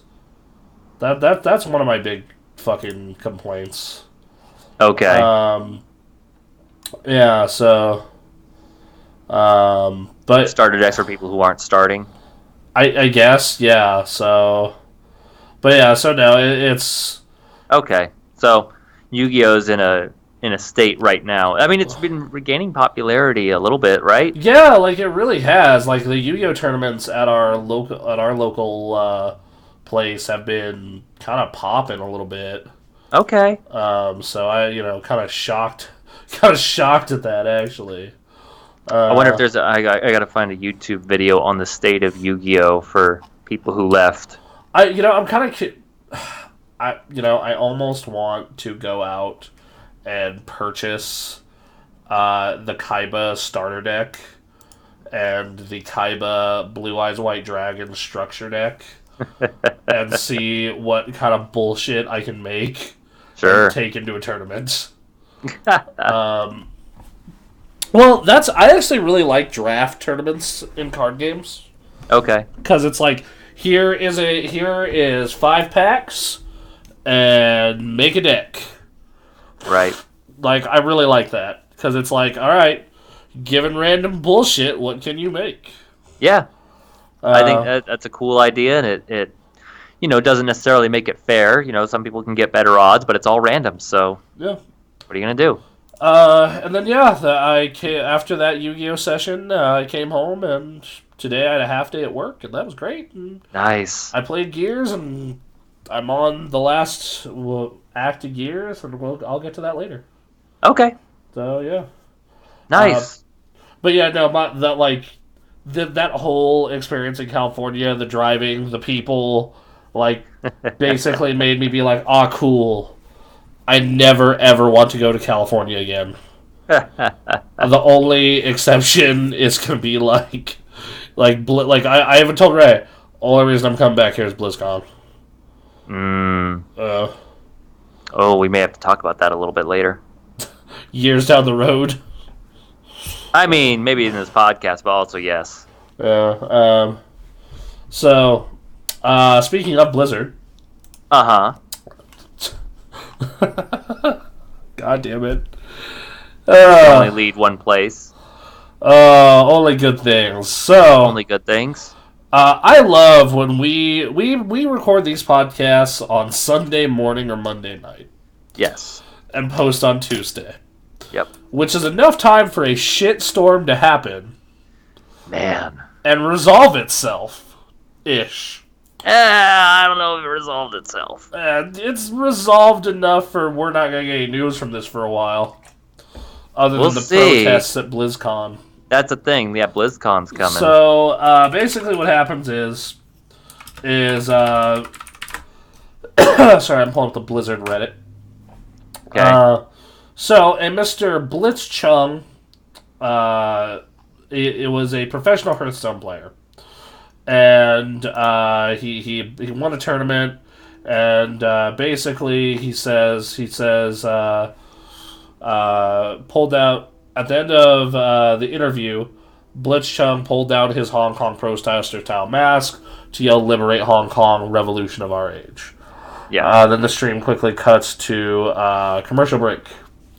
When this is happening, the two casters are quickly go to hide under their respective chairs, couch, etc. I'm actually playing the clip right now. Ugh. Yep, they go under. They bow their head. They go under, and he says his little speech, and it goes to a Mitsubishi Motors commercial. Man. So at first he was going to be banned for a year, all his prize money taken away. Same with the casters. So he'll lose a prize money. In a statement, Blizzard cited a competition rule which states players aren't allowed to do things that, quote, bring them into a public dispute, offends a portion of a group of public, or otherwise damages Blizzard's image. Quote, while we stand by one's right to express thoughts and opinions, players and other participants that elect to participate in our esports competition must abide by the official rules. And this caused a whole shitstorm of protests, people deleting their Blizzard account, people deleting their Blizzard accounts, people ending their World of Warcraft subscriptions, people, you name it, right? Yep. Literally, there was a feed. There was something on my feed last week, which was here are all our alternatives to Blizzard games. It's like, do you want an alternative Diablo, Path of Exile? Do you want an alternative to Hearthstone, Gwent, and Elder Scrolls Legends? Do you want an alternative to WoW, Final Fantasy, and Elder Scrolls, so on and so forth? Yeah. Because basically these people getting really up in arms with this, which. They completely have a right to be. I understand why. Yes. And The thing that you have to understand, everyone, is at the end of the day, these are giant. So any corporation that is not private, or the majority stakeholder is not one or two dudes, is there? They do not give a shit, and their goal is to make as much money as possible and grow forever. Right. And China is a very huge fucking market. Yes, it is. Especially for Blizzard. Like, if this... you notice the NBA came out and apologized and did their spiel way sooner, because China's not as important for them. It's important enough to kind of push back on the players and coaches for a bit there, but yes. But yes, it's not... like, if you go to the NBA and you say, okay, you can't be in the U.S. or you can't be in fucking China... They're going to say, oh, fuck China. You know, right. If you go to the Blizzard and say you can't be in the U.S. or you can't be in China, they're going to have to think for a minute. Right. Like, a huge portion of the market is there. They love WoW. They love Diablo. That's why we're getting a Chinese phone Diablo soon. Yep. It's a huge market for them. It's actually why I was so... Like, I actually saw, and on their statue outside of Blizzard, they have this thing that says diversity, think globally, etc. Yep. Which protesters soon covered that up with white paper. Bunch of them outside that orc statue out front. Yep. All that good stuff. Tons of different stuff going around the web, going around... going around everything. Yep. And on Friday at 5:30 p.m., Blizzard goes ahead and issues a statement. So they go ahead and they issue a statement saying giving him back his prize money, reducing Blitzchung's 1 year to a 6 month, and restoring the casters to their job. Did they give the casters their job back? It was either that or they curtailed their suspension. One of the two. So, Blizzard claims that its initial decision was not influenced by its relationship with China. The specific views expressed by Blitzchung were not a factor in the decision we made. I want to be clear, our relationship in China had no influence on our decision. J. Allen Brack, the president of Blizzard Entertainment. We have these rules to keep the focus on the game and on the tournament to the benefit of our global audience, and that was one consideration when we took action. If this had been the opposing viewpoint delivered in the same divisive and deliberate way, we would have felt and acted the same, he continues. Yet Brack also says that after evaluating the situation and listening to the community, 6 months for Blitzchung is more appropriate, after which time he can compete in the Hearthstone Pro Circuit again, if he so chooses. He goes on to say there is consequences for taking conversation away from the purpose of the event and disrupting or derailing the broadcast. Brack says the two shoutcasters who interviewed Chung will have reduced punishment as well, but Blizzard is still holding them accountable for his outbursts with regards to casters, where the purpose to keep the event focused on the tournament. That didn't happen here, and we are setting their suspensions to 6 months as well. To ensure our official broadcast remains focused on the game and not a platform for divisive social or political views. To put it mildly, that's not the reaction protesters had hoped for. Riot Games, the developer of the popular esports-style League of Legends, and a subsidiary of the Chinese gaming Tencent, echoed a similar sentiment earlier when it weighed in on the controversy. Riot says broadcasters should refrain from commenting on sensitive topics on air during League of Legends. As a general rule, we have to keep our broadcasters focused on the games and players, the global head of League of Legends esports said. So, yeah. Yeah.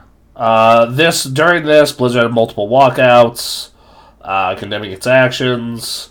And let's see, what else?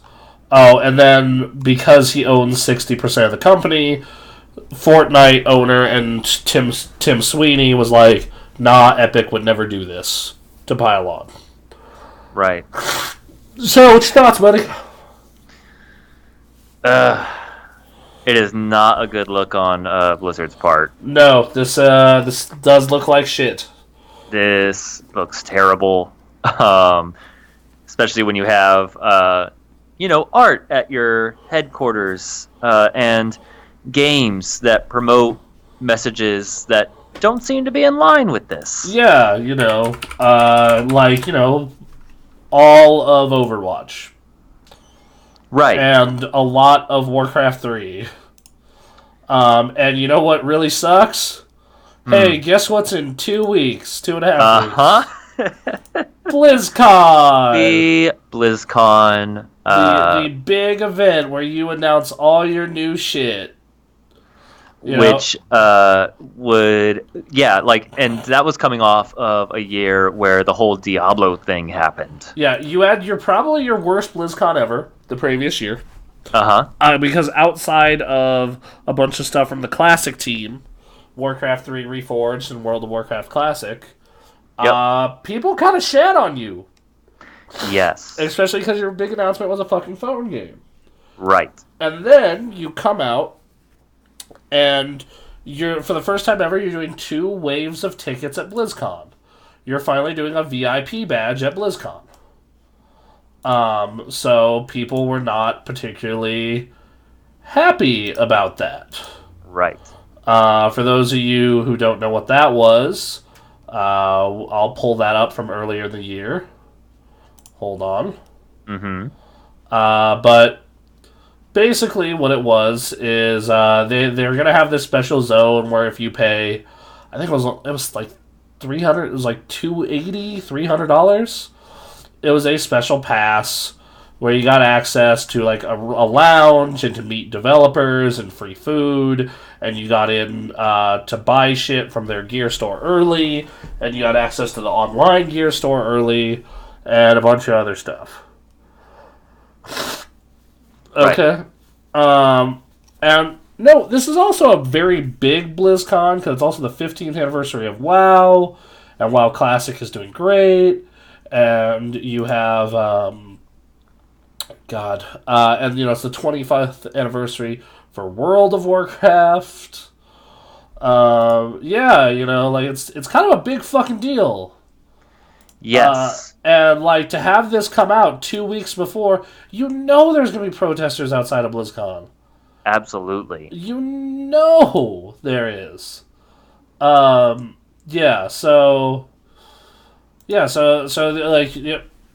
Okay, so here's the thing. I found the trio of options here, right? So you have your BlizzCon Pass, standard admission pass. You have the Portal Pass as your gateway to an array of extras, including access to the Dark Moon Fair on the eve of BlizzCon, night at the fair. Comes with convenient perks such as preferred parking, separate registration, and security lines, an option to be the first to enter the show on Friday and Saturday, a dedicated lounge for relaxing during BlizzCon. And then you have the other pass that they've always had, which has usually been reserved for VIPs, but it's the benefit dinner. It gets you a chance to meet and chat with developers and artists, other folks at Blizzard the night before the show, along with a laid-back charity dinner for an exceptional cause.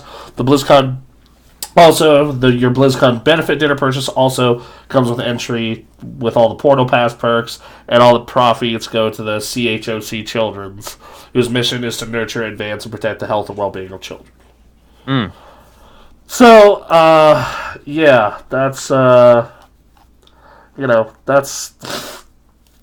God. Okay, yeah, no, I'm sorry. Excuse me. I was way wrong about the Portal Pass, by the way. Oh, okay. It was actually $550. Oh. Now, yeah. That said, okay, if you're not paying for parking anymore, if you parked, then that's, then free food and drink. You get an extra day at the con. Maybe. I don't know, man. Yeah. Yeah, it's just still just a bit much. Anyway, back to the Arizona. You have this massive BlizzCon, right? Yep. You have the 25th anniversary for your biggest franchise. You're possibly doing Overwatch 2. You're possibly doing Diablo 4. You're definitely doing a new WoW expansion and patch. So to come out and have this shit happen, yes.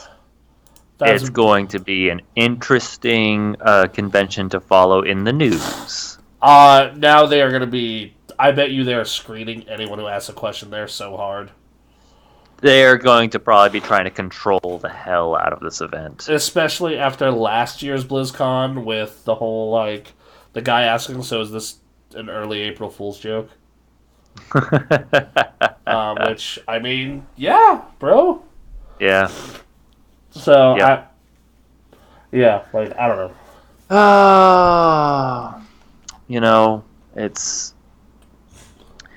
at the end of the day, I understand they're a corporation and they need to make the decisions that make money, but there's also just the moral imperative that consumers who are not corporations are not... That's what they're more concerned with. Right, so they're not going to be making money with this unless they're like influencers, specifically doing stuff with those games. Here's my advice with this at the end of the day. The people being like, here are your alternatives. Those people are probably the most right. Like, if this pisses you off, go vote with your dollar. That's the thing. Like, this is what capitalism, when it works, ideally, what you do is, as a citizen, you take your dollar somewhere else. The problem is no one's going to do that. Man, this would be the thing. Like, it would be cool to see some actual movement. But that's the thing about video games, especially games like Overwatch, especially games like there's two types. There's the nostalgia factor, and like you've built a community, like in World of Warcraft or something like that. But and then there's games like Overwatch where maybe you have worked really hard, like ever since the game has come out, to get good at it, and like that's your main game, and you go to tournaments, and like it's easy to say take your dollar somewhere else if you just play it for fun. But like their communities, like they're you make like good friends, and like, are you gonna convince all your friends like to go play fucking Final Fantasy? Like, it would be nice, but like, how realistic is that? Yeah, unless all your friends have the same exact mindset, and like I'm gonna be honest, I still played WoW this week. I was gonna ask you, like, how do you feel about all this as someone who has not just like played WoW Classic, but has been a supporter of Blizzard and their great, the great games that they've made. I own tons of Blizzard merch. I'm a huge Blizzard fan. And here's the... I didn't stop, like, playing any of that shit. Like, I told people what I'm going to say now. Hey, man, vote with your dollar. If you don't like it, go vote with your dollar. Please. Yep. Like, go play Final Fantasy, go play, whatever. I didn't stop, though, because, like, at the end of the day, I know that, like, because of how this is, it's not going to change anything. Unfortunately. I think the next best step is to be outspoken about it in one way or another, like talk about it. Yeah, absolutely. Like, continue playing and continue giving them money, but let them know. Yeah, like, I absolutely went on the forums, because I am active in the WoW forums, was like, that was some bullshit. Yeah. So yeah, like I think those are your two options. If you can afford to move your gaming time and your dollar somewhere else, like, absolutely do that. If you're tied into it for one reason or another, that is understandable. But like, get out there and talk with people. You don't need to start shit or anything. In fact, don't like start shit. Don't actively like be confrontational about it or anything like that. But this is one of the most important conversations people can have in life, is discussions about how we govern ourselves, both with government and giving our money to various large businesses. Right. Like I had a very interesting conversation on Twitter when this happened, and that's and what she posted. Man, for a company that like preaches diversity and has so many characters that are diverse and whatnot, it's a shame to see them do this. At least I believe that was the post. Hold on, let me pull it up on Twitter here. But anyway, if I can pull it up, here we go. Let's see. Me looking through Twitter. But yeah, now Mei from Overwatch is now a free Hong Kong advocate. Yeah, that was interesting. That was a interesting way. That's a good way to be like, I'm going to continue to play Overwatch, but I'm going to play as Mei. Is it? Do you pronounce it as Mei? Yeah. I always thought it was Mai. Oh well. Maybe Mai's AI. Yeah. Anyway, so I can't believe a company that claims support diversity could support China. Y'all are disgusting. I can't get bored of. I'm just getting bored of Overwatch anyway. Keep digging your grave, you hypocrites. Hashtag boycott Blizzard. And I had a discussion with her, not in private through via DM. Like, you do realize that, like, the reason they support diversity is the same reason they're taking this Chinese money, right? It's whatever gets them the higher dollar. That's ultimately what fuels it. Yeah, the whole reason that Blizzard does the rainbow flags and, like... But it's the same as, like, most other large companies that do that stuff. Yeah, because there's money in it. There's money in it. Now, I'm sure there are some people at the company who do support the cause. Absolutely. But, like, at the end of the day, someone in accounting said there are way more people that support diversity and pride than there are people who are bigots. So, how about we do some pride stuff? It's why before gay rights, LGBT rights, and all that became popular, it was more profitable not to promote that stuff. Yep. There you go. So, like, once public opinion changed, then the corporations followed, which is the whole thing. To vote with your vote and vote with your dollar. Yeah. Unfortunately, it comes down to the people, and this is a tricky issue. In capitalism, money talks. Money talks, right. Baby. We're not here to preach whether or not it's bad or not, but money talks. People, I think, sometimes, and, sometimes we grow up, being told this, or just for whatever reason have come to believe this, is that corporations, being what they are leading, and the honest truth is they lead where our subconscious dollars go. Yeah, like, here's the thing. Corporations are neither good nor evil. They're a neutral force that goes where the money is. It would be cool if they use their power and influence for the greater good, but the way it works is that the citizens have to put that money in. Which also, let's also note that the system, thanks to just messing with laws, sometimes it can get weighted depending on certain things, and we need to fix that issue. Like, hey, bro. I'd hate to tell you this, but if you want your iPhone, assembled ethically in Austin, Texas, where they're building the Mac Pro, you may have to pay an extra $100 to $200. Right. Also, there needs to be someone there that's making it. We need someone to actually go and do that. Well, I'm sure that if you look, man, we have 60,000 people working at a battery factory here. Yeah. I'm sure that you can convince a bunch of nerds like me to go build an iPhone. Well, that's the thing, is I think we totally have the potential to do, a lot of the made in USA stuff, I think we totally have the potential to do, but, it's that thing of, people are, who could potentially be starting that business are looking at the numbers and saying, would they jump at that phone? And, right now, iPhone's, biggest news is that they're coming out with a cheaper phone. Yeah, it's $50 cheaper. Yeah.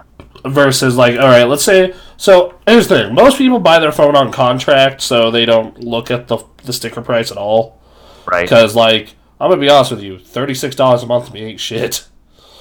That is the least of my worries. Yeah, which most people do. Let's be real. I mean, I try to avoid that stuff, but that's just me. But did you buy your recent phone flat out? Yeah. You paid cash, 100%. I paid $170. Wow, okay. You are the only person I know who does that. Because they like to add stuff on. I'm not giving them that money. You don't let them add shit on. You just be like, hey, I'm paying the monthly breakup of the device. Don't change my service. Fuck you. I don't want to talk to people. I'm not then you can do it through the internet.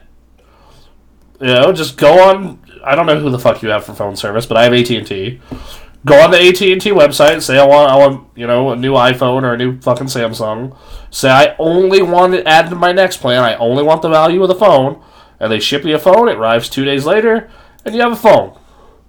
Um, I'm also not doing the traditional like full on pay. I'm not doing like AT&T or Verizon. I'm doing like monthly.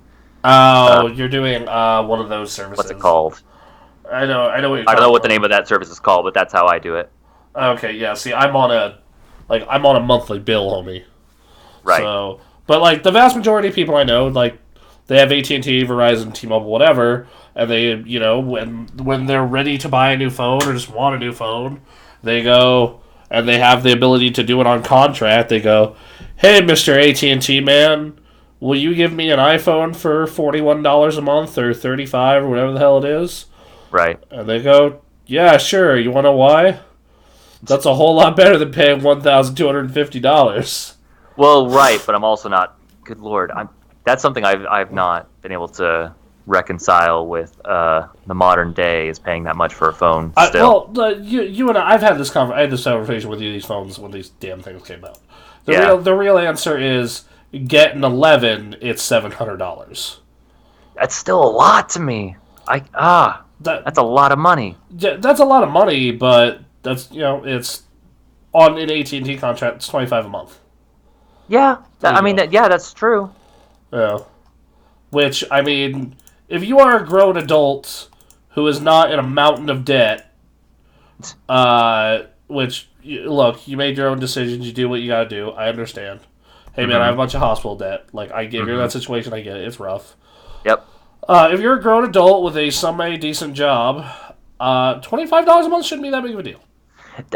I don't want to pay that large cost, even over time. That money could be going somewhere else. Okay. That's my take on it. Okay, well, like, the thing is, though, is, like, you're basically getting a high-end computer. Like, I think that, in my opinion, if you're not on iOS and you're looking at Android, the starting point is around $500 in my mind. For a good new phone, like, from this year. Well, so what are you doing with your phone? So, in my case, I just hate fucking slowdown. I like having the higher-end camera. I like having, like, all this shit. Like, I'm a person who likes speed. Sure. And also, like, perfect example is, like, I run my Twitch chat through my phone. Oh, wow. So, like, for me, I can't have any slowdown on that. My girlfriend, her Twitch app on her, like, LG that she got, like, through $100, that shit crashes all the time. Sure. And I can't have that. Like, I want 100% stability. I want everything to be as fast as possible. Yeah. And I'm willing to pay that price. Right. I'm willing to just fucking deal. I'm here. Take my $700, Mr. Man. Fuck me over. Harder, Daddy. Oh God. But no, okay. So like, all right, fine. Let's say you're getting a phone from this year. So you're getting the 10e. This is the cheapest Samsung. How much the fuck does this thing cost out of pocket?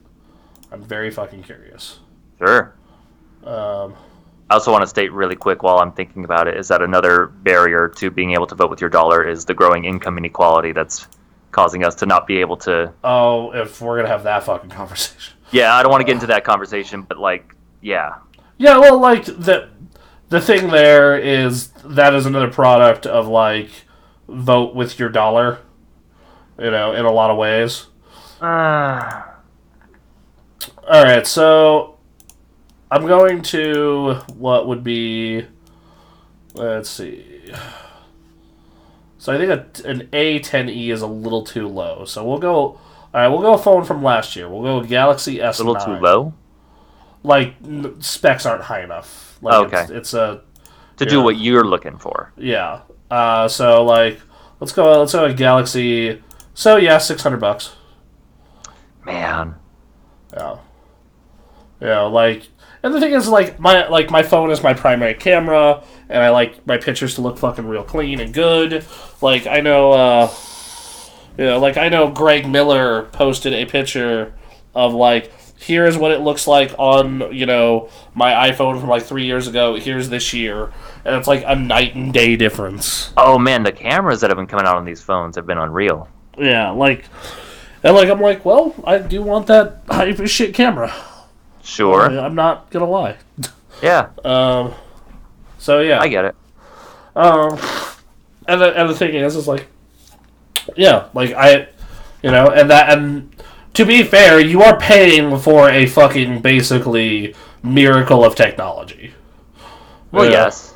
Um, I guess my needs just aren't as high. Oh yeah, like what the fuck do you use your phone for? Like also, like that's another big. Oh, you know, I call, text, and I check out stuff on the internet, and occasionally I download a game like Mario Kart or Modern Warfare. Mm-hmm. Man, but how about Mario Kart and Modern Warfare looking as good as they possibly can look? I don't think that's a specs. I mean, no, that totally it does scale to your device. Does it? Okay. Yeah. Well, I would have to see. I would have to see what it looks like on your phone. Yeah, because I tested my iPad, which has a slower chip than my phone, and I definitely noticed the difference. Sure. I also noticed the difference in speed and load times too. It's been good enough for me right now, but again, I haven't experienced the better versions. Like so I think that's part of it. Is like once you experience it and you try and go back is the problem.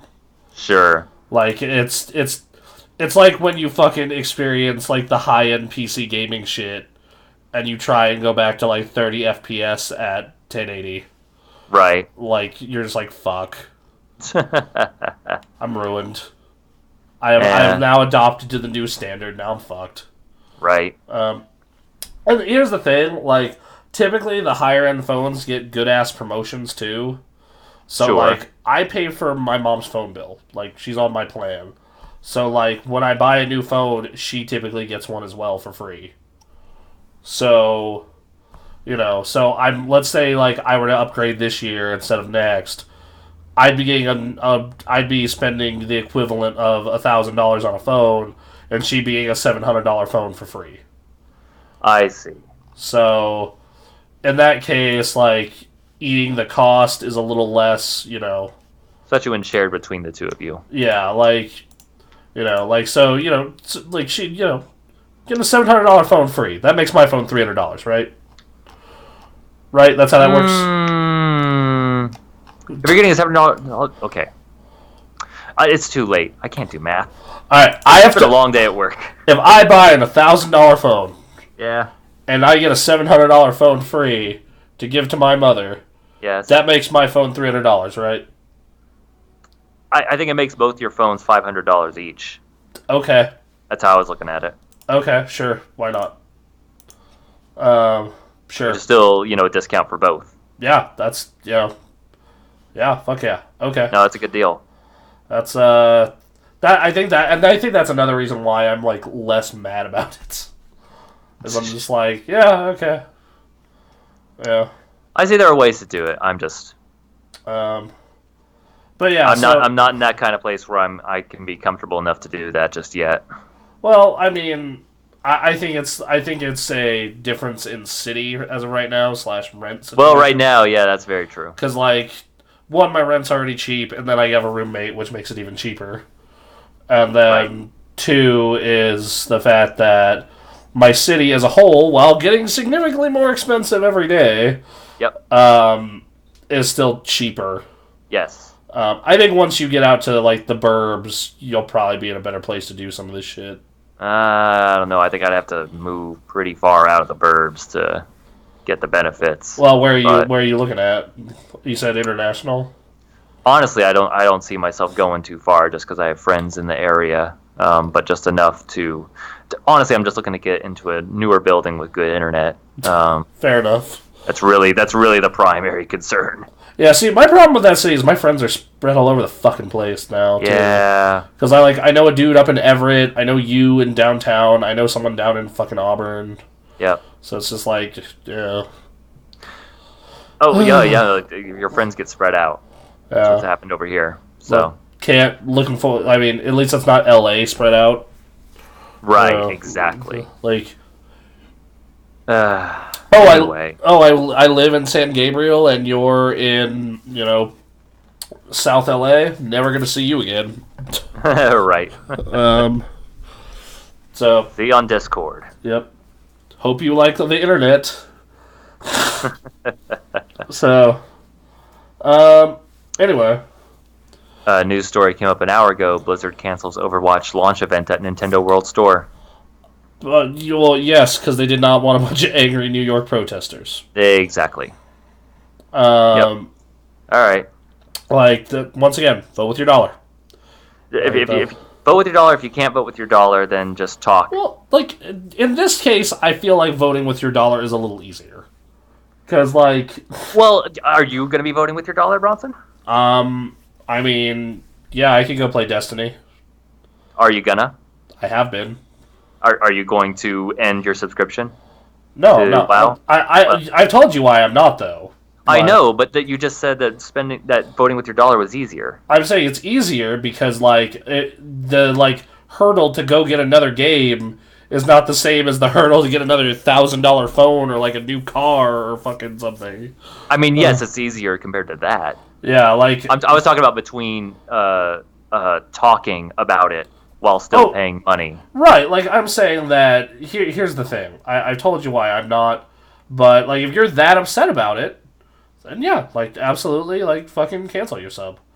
I'm not that upset about it because, I unfortunately believe that we're fucked. You've just taken the completely, we're all screwed and this hell on earth is going to literally become hell on earth at some point because of us. Yeah. And so we're gonna keep going. Yeah, man, in the 4 or 5 years since you've been gone, I became a far less optimistic person.